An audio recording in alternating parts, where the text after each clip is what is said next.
Welcome to Bunk Analysis. In this episode of Coast to Coast there are two separate guests which triggered the lie detector.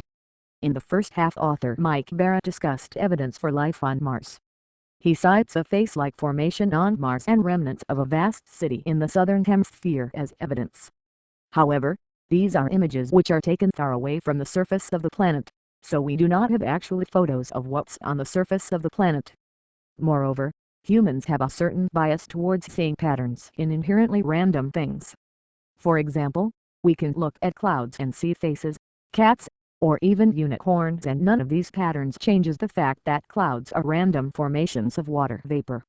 What I am saying is that patterns obviously do not explain why they are formed this way.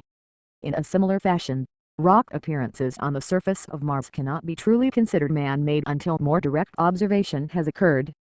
Given the climate and atmospheric composition, it is more likely that these are just random rock formations which happen to look man-made. Man would not really be able to survive here, let alone thrive with an overabundance of energy to build huge cities and face-shaped formations which can be seen from space. Barrett goes on to cite an area on Mars called Parrot City as evidence for the existence of man-made buildings and factories.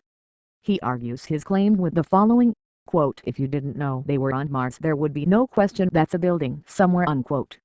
Very scientific, indeed.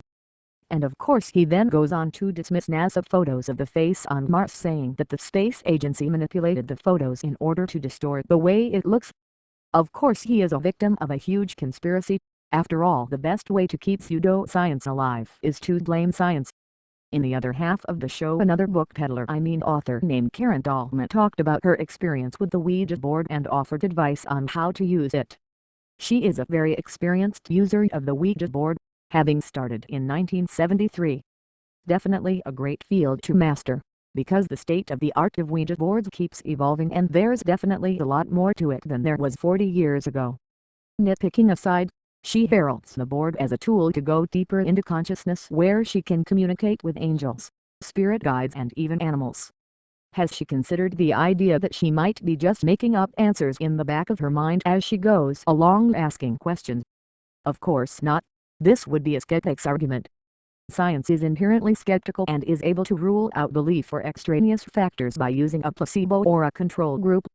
My question to her is, has she used a Ouija board blindfolded and upside down? Because without eyesight I doubt she will be able to spell words correctly with her pointer. Which proves that she is the one spelling out answers, not ghosts or animal spirits or whatever. Ghosts or animal spirits just sound a lot more sensational, I guess. Oh, and finally she advises us Ouija board supplicants to be relaxed and centered during the sessions, and that practice makes perfect to get deeper communication on the other side. Yet, the more you do it the more you'll believe the quackery, because then you have a greater reason to justify all the time you wasted on believing in a board. While she does not advise using yes or no questions when using the Ouija board, I would advise the following to break the spell, for all you believers out there. Tell the ghost to give you 10 seconds to move your hand to the word no and then ask the question, "Is this fake?" and move the pointer to the word yes and hold it there for 10 seconds. My guess is that the ghost won't move your hand for you, because guess what? It's your hand, not the ghost's.